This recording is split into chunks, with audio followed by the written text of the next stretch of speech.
정치권의 하이킥을 날리는 속 시원한 정치 토크쇼 거침없이 하이킥.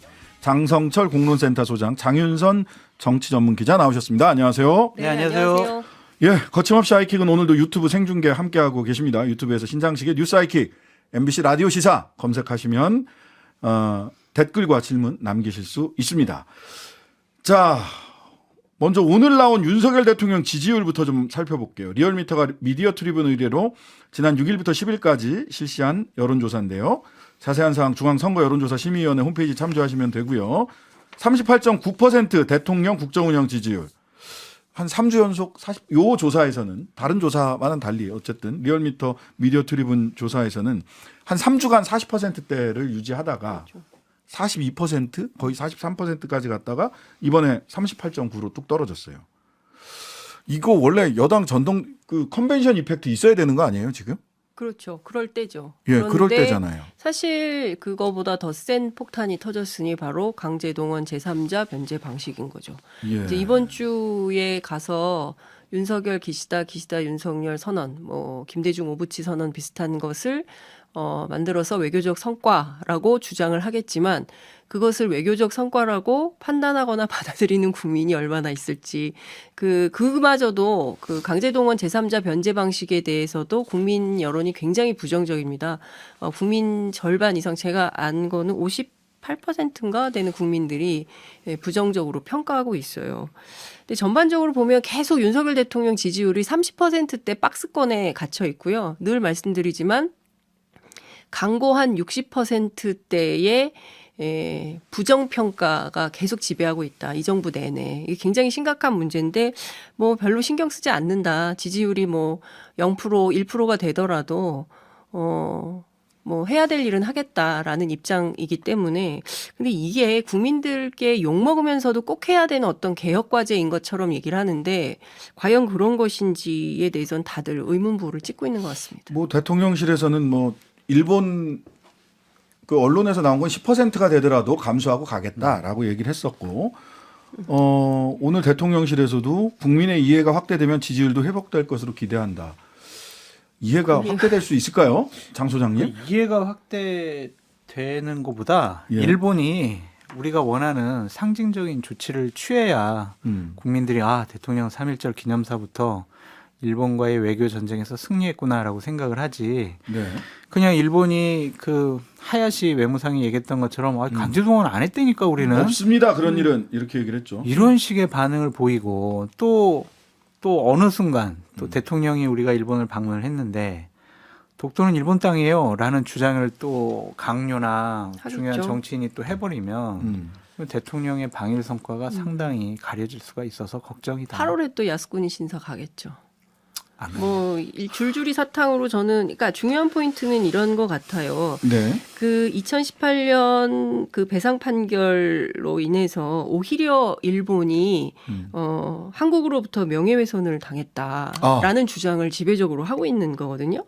왜 우리를 전범 국가로 자꾸 몰아가냐. 1965년 한일 청구권 협정으로 이미 다 끝난 문제인데. 근데 분명히 해야 할 점은 그건 국가가 아니었고요. 이번엔 개인이 기업을 상대로 한 민사소송이었어요. 그런데 그 문제를 계속 이런 식으로 얘기를 한다는 거죠. 더 중요한 것은 일본 기업은 배상은 없다. 참여하지 않는다라는 게 너무나 분명한 강제동원 강제동원 사실이 없다. 왜냐하면 식민 지배를 인정을 안 하고 있고. 그러니까 배상도 할 수 없죠. 그렇죠. 논리적 연장선 속에서. 뭐 대통령실에서는 아직 그게 일본 정부의 공식적인 입장은 아니다. 그러니까 구구적인 자민당 의원의 질문에 하야시 외무상이 얘기한 거 아니냐. 대통령께서 일본 가시면은 일본의 입장은 우리가 원하는 쪽으로 뭐 바뀔 수 있다? 아니면 그런 입장을 낼 수 있다? 지금 이런 식 기대를 하고 일본 쪽에서 있으니까. 나온 얘기도 지금 국빈 회담이라고 우리는 막 홍보를 했었는데 그게 네. 아니라 실무 회담이라는 표현을 쓰고 1박 2일에 있다는 무슨 뭐 최초의 실무회담 아니었나요? 네. 미국이 국빈 방문이고. 1박 2일이니까 전 국빈이 될 수가 없는데 예. 그래도 우리가 대통령께서 일본 가서 외교적인 협상을 통해서 여러 가지 현안 문제를 해결하려고 노력하는데 우리가 또 아직 결과가 나오지 않았는데 결과를 또 예단해가지고 뭐 저주의 말을 퍼붓는 것은 좀 옳지 않은 것 같아요. 네. 그래서 저는 민주당 이재명 당대표에게도 좀 요구하고 싶은 게 집권 경험이 있는 당이기 때문에 외교와 국익의 중요성을 충분히 알 거 아니에요. 그래서 뭐 삼전도의 굴욕이라느니 이완용이라느니 매국이라느니 이런 얘기보다는 일단은 결과를 보고 비판할 땐 비판을 해야지 가기 전에부터 저런 막말을 퍼붓는 것은 좀 옳지 않은 것 같아요. 사실 저는 이제 한일 관계 관련해서 뭐 원칙적이고 역사적 관점에서 비판할 수 있는 것들이 여러 가지가 있을 수 있죠. 의견들이. 근데 그걸 떠나서 그러면 경제적으로 뭐 실리가 지금 우리가 코너에 몰려가지고 반도체 소부장 뭐 관련해서 일본과 관계를 회복하고 뭐 하지 않으면 안 되는 경제적으로 정말 우리가 크나큰 이해관계가 있는 것인가 궁금해서 다음 돌아오는 수요일 날 소부장 관련돼서 실제로 현장에서 관리직으로 일하고 계신 분 한번 의견을 현장 상황이 어떤지. 왜냐하면 최근 우리나라 소부장 주식 다 빠지고 있거든요. 그러네요. 근데 보니까. 지금 제가 꼭 드리고 싶은 말씀이 좀 있는데요. 예. 지금 우리가 지금 뭐 한일 관계에 천착해서 얘기를 하고 있지만 그 종국에는 이게 한미일 안보 협력 그렇죠. 문제로 나아가는 거잖아요. 예. 근데 그 중에서 최근에 우리 언론들이 한미일 동맹이라는 말을 굉장히 많이 쓰고 있어요. 예, 그냥 무심결. 그런데 그거는 동맹으로 써요? 동맹 협력이 아니에요. 아니고 동맹 아니에요. 협력. 동맹 될 수가 협력이에요, 없어요. 협력. 한미일 안보 협력입니다. 네. 예, 그리고 우리하고 미국, 일본하고 미국은 동맹 관계지만 우리하고 일본은 군사적 동맹을 할 수가 없는 상황이에요. 그런데 우리 언론이 계속 그것을 아무렇지 않게 막 쓰고 있어서 이거는 쓰면 안 된다라는 예, 말씀을 좀 확인해 드리고 주셨군요. 싶어가지고. 자, 네. 근데 또 김일범 대통령실 의전비서관이 정상회담, 한일 정상회담, 한미 정상회담 앞두고 사임을 했어요. 말들이 많습니다. 네, 말들이 많고 그래서 좀 취재를 해봤는데요. 네. 김모 선임 행정관과의 갈등설이 나오고 있습니다. 아니 그 선임 행정관 이름 다 나왔잖아. 김승희? 나왔어요? 예. 아니 그 왜냐하면 네. 그 선임 행정관 명단이 네. 그 대통령실에서 밝히지 않았었는데 병역법상 다 밝히게 돼 있어서 다 나왔어요. 관보에 다 나와 있어요. 그렇다면 용감하게 예. 예, 아니 하도 실명 보도하면은 뭐 고소 고발의 그 여지가 관보에 나와 있어가지고 있습니다. 쫄아 있어서 예, 예. 의전실 선임행정관 이름은 김승희라고 관보에 나와 있어요. 그 이후 스토리가 이제 문제가 되겠죠. 예, 자, 그 이유 스토리를 말씀해 주세요. 아니 큰일 왜 나요. 갑자기 이름을 갑자기 이렇게 말씀? 조심하세요. 아니, 관보에 나와 있으니까. 아니 하는 이름은 말씀이에요. 괜찮은데 그 이후 스토리가. 그렇죠. 이름은 괜찮은데 그 이후의 스토리가 문제가 될 수 스토리 있어서 얘기하면 얘기를 안 안 될 하려고 것 같은데. 그러는데 진행자가 또 막 이렇게 아니 스토리도 적극적으로 언론에 다 나와 있어. 그분이 뭐 행사 전문가고 사적 MBC가 채용에 보도했습니다. MBC가 사적 채용의 2022년 당사자 김건희 8월 씨와 5일에 가까워서 뭐 보도를 이렇게. 했어요. 근데 여하튼 근데 이것은 그냥 지금 뭐 기자들 사이에서 도는 설에 불과하기 때문에 네네. 이것을 뭐 그 특정지어서 이런 일이 있었다라고 말하기는 굉장히 어려운데 네. 여하튼 이제 외교부 쪽에서 들리는 얘기를 확인을 좀 해보면 어찌됐든 그 의전에는 늘 프로토콜이라는 게 존재를 하고 예. 그리고 사실상 상대국이 있기 때문에 우리가 하고 싶은 방향대로만 다 할 수 없는 이런 이제 문제들도 있는 거고 늘 네. 아주 사소한 것까지 다 협의를 해야 되는 측면이 있는데 관련해서 좀 문제가 있었나 봐요. 그래서 그런 문제 관련해서 좀 뭐 책임지고 그만둬야 되는 상황이 돼서 물러났다라는 얘기가 기자들 사이에 지금 돌고 있긴 합니다. 그런데 정확하지 않기 때문에 실명까지 밝혀서 말씀드리기엔 조금 어려운 점이 있는 것 같아요. 어쨌든 그 보면 그 경향신문이 경향일보라니 큰일 웬일이세요? 납니다. 왜 이러세요? 경향신문이 작년 10월 20일 날 보도한 거에 보면 선임행정관 김승희 그리고 김건희 씨의 사적 채용 논란의 당사자 이렇게 해가지고 그 관보에 나온 이름을 가지고 다 보도를 이미 했어요. 예. 아니 그 내용은 뭐냐면 MBC나 경향신문이 보도한 내용은 뭐냐면 이제 사적 채용 논란을 지적하는 보도였어요. 그런 거였고 당시에 이 김승희 선임 행정관이 그때는 행정관이었거든요. 이제 지금은 네. 선임 행정관으로 승진하신 것 같고 지금 어쨌든 이분이 이제 그 김일범 그 의전 비서관을 대행해서 그 방일이나 방미 관련된 일정을 준비하고 있는 걸로 알려져 있는데 뭐 대선 출마 선언 장소였던 윤봉길 기념관 대관 신청을 했던 이벤트 회사 사장이었다. 뭐 그렇죠. 등등에 대한 얘기 그리고 의전 업무뿐만 아니라 김건희 여사 관련된 홍보 업무에도 관여하고 있다. 그런데 이와 관련해서 대통령실에서는 또 사실이 아니라고 얘기한 적도 있습니다. 근데 여하튼 이제 쟁점은 이게 중요한 얘기는 아닌 것 같아요. 네.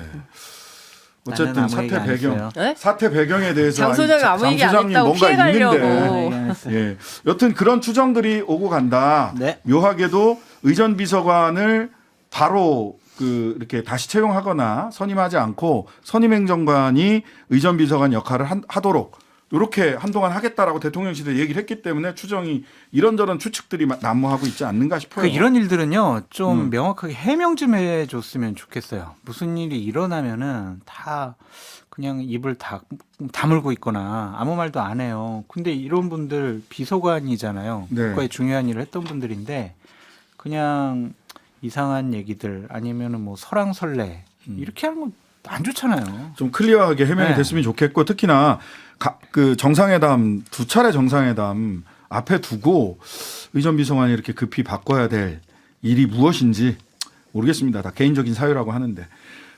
자, 다음에 오늘 뭐 대통령실에서 그 국민의힘 새 지도부 저녁 식사를 한다는데 연포탕은 사라지고 윤포탕만 남은 거 아니냐. 윤포탕이요? 예. 윤석열 포용, 윤석열만 전부 다 감싸 안는 이런 인사 아니냐 이런 비판이 있습니다. 장포탕 같은데. 장포탕, 장재원만 감싼 겁니까?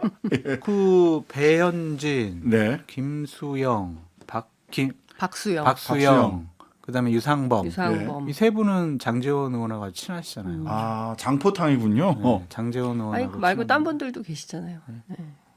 근데 단 저는 그 예정된 수순이다라는 거고 그 김기현 대표가 뭐 이를테면은 유승민 전 의원계로 분류되는 유이동 의원한테도 뭐 지명직 최고위원 하시지 않겠냐라고 했는데 거절되고 안철수 의원한테도 뭐 과학특위위원장 하라고 했는데 뭐 안 하겠다고 하고 그러니까 왜 이게 연포탕이 안 되냐면요. 네. 이미 진용이 다 윤심으로 갖춰진 상태에서 들어가서 들러리하게 되는 일을 맡아달라고 하는 것도 저는 예의에 안 맞는 거라고 생각하거든요. 그렇네요. 가서 뭘 하겠어요. 무슨 발언권이 있겠습니까? 그냥 지명직 최고 그리고 뭐 과학특위 위원장 그냥 뭐 어떤 직함은 하나 걸머쥐었을지 모르겠으나 네. 그걸 가지고 유의미한 정치 행동을 하기 어렵다고 판단하기 때문에 안 들어간 거라고 보고 네. 불을 보듯 뻔한 거죠.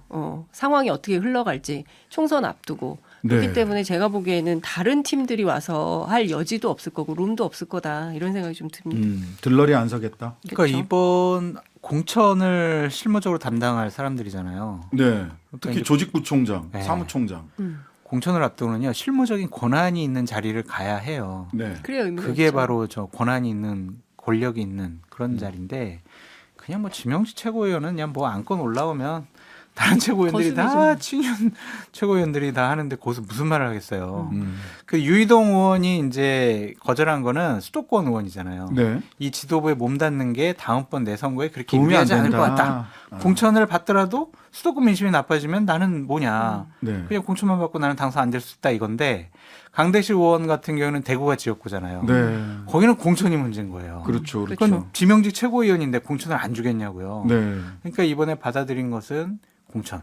그것 때문이 아닌가라는 좀 생각이 들고 강대식 의원은 진작에 이렇게 뭐 유승민 의원계라고 하지만 진작에 이제 윤석열 대통령에 대해서도 우호적이고 호의적인 발언은 아니었죠. 그 평택이에요. 유이동 의원 지역구가. 네네. 거기가 사실 국민의힘에게 그렇게 좋은 동네, 좋은 밭은 아닙니다. 평택이 그냥 인구가 계속 늘고 거기 있는 분구돼요. 곳이죠. 네. 예, 분구돼요. 분구됩니다. 그래서 좀 쉬운 동네가 아니기 때문에 여러 가지로 고민 끝에 결정하신 게 근데 아닌가. 배현진 그런 생각이 의원이 초선인데 사실 조직부총장이 사무총장과 함께 공천 실무를 관장하는 데잖아요. 조직부총장으로 배현진 의원이 임명이 된 거죠. 조직부총장 그것뿐만이 아니라 원외 당협위원장 다 관리하죠. 다 관리하잖아요. 예. 그러니까 어떻게 이번에 봐야 됩니까? 최소 3선 정도가 예, 있던 것 그러니까요. 같은데. 그러니까 이게 조강특위위원회를 먼저 구성을 하잖아요. 네. 조직강화 특별위원회 당에서 그러면은 비어 있는 당협위원장 자리를 거기서 먼저 몇 군데는 선정할 가능성이 높아요. 예. 그 조강특위 위원장이 사무총장이고 거기 부위원장으로서 핵심적인 실무를 다 담당하는 게 조직 사무부총장이거든요. 예. 그분이 배현진 그 자리를 배현진 초선 의원이 갔어요. 그 제가 물어봤어요. 아니 배현진 의원이 조직을 담당해 본 적이 없는데 왜 조직 사무부총장을 시켰을까? 네. 그냥 이분은 뭐 아나운서를 하셨고 뭐 그래서 주로 홍보본부장, 네. 스피커잖아요. 대변인, 대변인. 뭐 네. 홍보본부장 같은 게 맞는데 그랬더니 그 조윤선, 나경원 예, 이런 국민의힘 계열에 예. 걸출한 여성 여성 정치인으로 키우려고 이렇게 배현진 의원을 음. 조직사무부총장으로 배려한 것이 아니냐. 그렇게 좀 홍보본부장을 유튜버인 민영삼 민영삼. 되게 씨가 많이 해야 아끼시네요. 돼서 됐다고? 홍보본부장. 됐어요? 예, 민영삼. 예, 민영삼. 내정. 예. 예, 내정으로 나왔어요. 보수 언론에는. 유튜버 뭐 이렇게. 예. 아까 정광훈 씨랑 그 같이 있던 사진 보니까 거기는 또 신혜식 씨랑 김재원, 전광훈 세 분이 같이 그날 예배를 행사를 같이 했더라고요. 창피해 죽겠어요. 그 얘기는 또 왜 하세요? 아니 유튜버들이 이제 대략 대세를 약진. 지- 예. 그렇죠. 유튜버라기보다는 민영삼 그분은 또 방송 패널로서 활동을 많이 했었죠. 네. 자, 근데 이준석과 천하용인에게는 뭐 윤포탕, 장포탕이 아니라 공포탕인 것 같아요. 가만히 두지 않겠다. 고쳤을 수 없다. 뭐 이렇게 뭐 연일 최고위원들이 나서서 이야기를 하고 있어요. 근데 두 가지 전략이 있는 것 같아요. 예. 그러니까 당 안에서 발 못 붙이게 하겠다. 제가 지난주에도 말씀드렸던 예. 것처럼 실제로 뭘 열심히 할 수 있는 구조를 만들지 않으려고 하는 것 같아요. 그런데 그러면 가만히 있을 천하용인과 이준석계가 아니지 않습니까? 그래서 실제로 3월, 4월, 5월 그 호남의 동부, 경남의 서부, 뭐 순천과 진주를 시작으로 해서 중소도시 투어를 시작한다고 해요. 네. 그래서 이준석 대표 책 나왔잖아요. 근데 네네. 이제 전당대회 하느라고 그 책 홍보를 하나도 못해서 음. 과거에 작년에 이준석 대표 뭐 만나자고 하면 가겠습니다 해서 신청한 숫자가 10,000명 정도 된대요. 근데 그 중에 한 1,000명밖에 못 만났다 그래요. 그래서 네. 나머지 이제 9,000명들을 만나는 이제 그런 작업을 시작을 할 것 같고 그 과정에 어떤 메시지가 나올지는 현재로서는 알 수 없는 이런 상황이기는 한데 이거에 대해서도 달갑게 여기지 않는 분위기인 것 같아요. 네. 그냥 좀 가만히 좀 있지 뭐 이렇게 다 돌아다니면서 또 떠드냐 뭐 이제 이런 볼멘 소리가 나오고 있긴 한데 한편으로는 이렇게 견제를 하면서 그러면서도 이 팀이 무소속으로 출마하는 것은 맞겠다는 입장인 것 같아요. 왜냐하면 어떻게 막지? 다음 총선에서 그러니까 다음 총선에서 3자 구도가 되면 불리하다라고 판단을 하는 것 네네. 같아서 절대로 그런 구도도 만들지 않겠다. 그런 전략을 구가할 생각이다. 이런 얘기를 하고 있습니다. 천하용인 국민의힘에서 정치 계속 할 수 있습니까? 허나 김용태 의원은 하기가 쉽지 않을 것 같고 이준석 대표랑 천하람 후보 당협위원장 같은 경우에는요. 2016년에 이한구 공관위원장이 썼던 수법인데 네. 자기네들에게 호의적이지 않은 사람들은요 공천을 끝까지 밀어요. 음.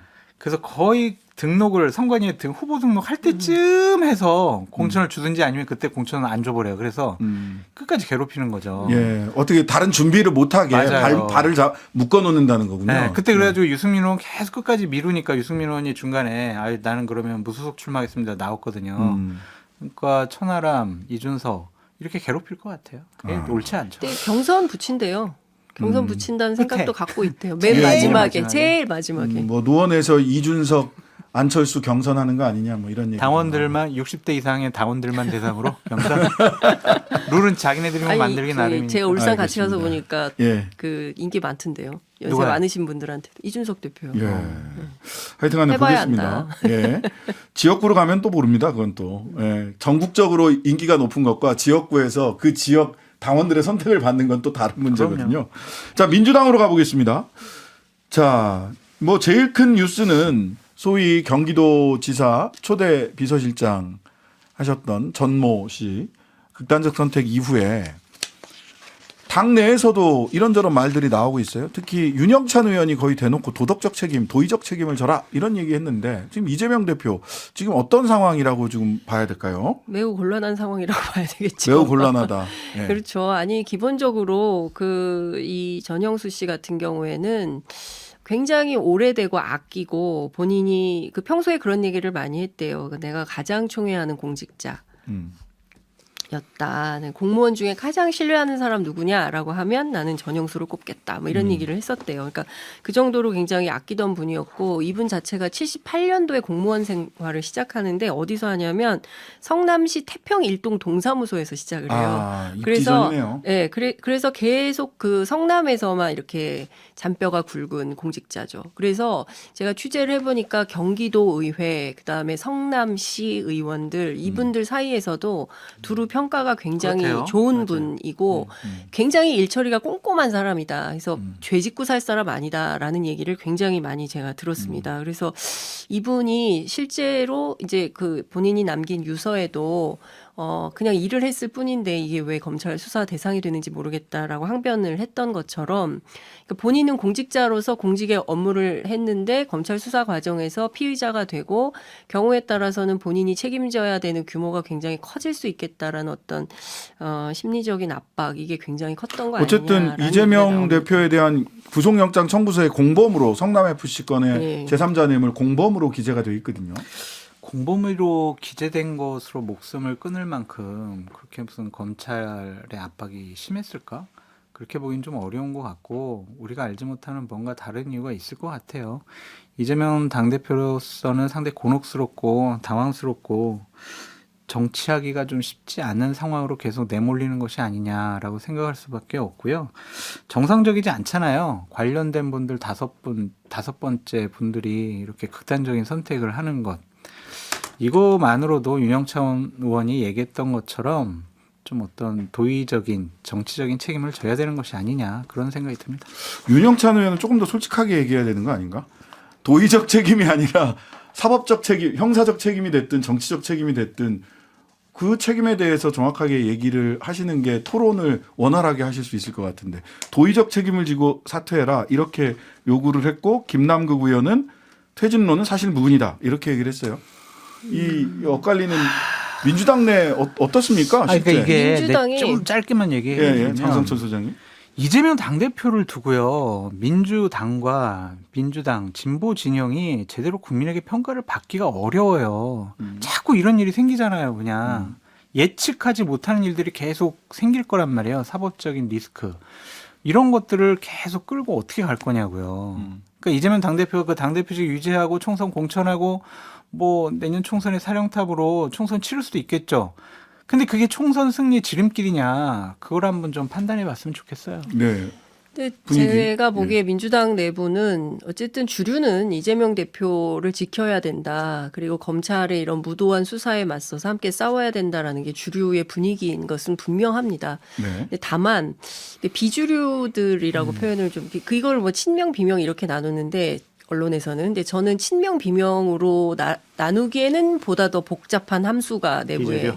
예, 존재를 하고 있기 때문에 그거를 네. 좀 더 그 세밀하게 좀 봐야 되는 측면이 좀 있어서 이렇게 말씀을 좀 드리는데요. 여하튼 비주류의 분위기는 두 가지 흐름이 존재하는 것 같아요. 첫 번째는 이재명 당대표가 당대표로서의 어떤 보다 더 확고한 리더십을 보이려면 무엇을 어떻게 해야 되는지에 대한 마스터 플랜을 좀 더 구체적으로 보여줘야 된다. 네. 그러니까 당신더러 그만두라는 얘기가 아니라 당신의 리더십을 보여주세요. 네. 자, 그 리더십이 제대로 서지 않는다? 그러면 그때는 스스로 결단하셔야 됩니다. 네. 라는 입장을 가진 게 한 흐름이 있고요. 네. 또 다른 흐름은 무슨 소리냐. 지금 당이 지금 이렇게 어지럽고 벌써 이제 몇 명째 사람이 이렇게 세상을 떠나는 일까지 벌어지고 있는 이 마당에 왜 책임을 안 지냐 이런 주장을 하고 있기도 합니다. 네. 근데 이 주장의 총합은 어찌됐든 이제 가을에 그 추석 전에는 정리가 필요하다. 안 그러면 우리 총선 다 망한다라는 생각을 가지고 있어요. 그래서 네. 어떤 이번 주에 줄지어서 이재명 대표하고 면담이 계속 있습니다. 집단 면담도 있고 개인 면담도 있는데요. 네. 이 자리를 통해서 이재명 대표의 마음을 좀 확인하고 싶어하는 것 같아요. 민주당 의원들이. 그래서 네. 확인된 마음을 토대로 이후에 행동 플랜을 정한다라는 얘기가 나오고 있습니다. 자, 그 뭐 얼마 안 남았지만 왜 이렇게 그 정치인들 조상님들 묘를 가만히 안 두는 겁니까? 이재명 대표뿐만 아니라 사실 예전에 이회창, 노무현 뭐 다 그 묘지 훼손 건들이 있었어요. 정치가 뭐 뭐 무기로 하지 않는 싸움이긴 하지만 말로 하는 건데. 네, 이러한 저주 섞인 행동들은 안 했으면 좋겠어요. 그러니까 누가 이런 일을 했는지 좀 제대로 밝혀졌으면 좋겠습니다. 네, 수사를 한다고 하니까 수사 좀 지켜보도록 하겠습니다. 이런 일 하지 맙시다. 거침없이 하이킥 오늘은 여기까지 하겠습니다. 지금까지 장성철 소장, 장윤성 기자였습니다. 감사합니다. 하루 종일 기다려지는 진짜 시사. 평일 저녁 6시 5분 신장식의 뉴스 하이킥.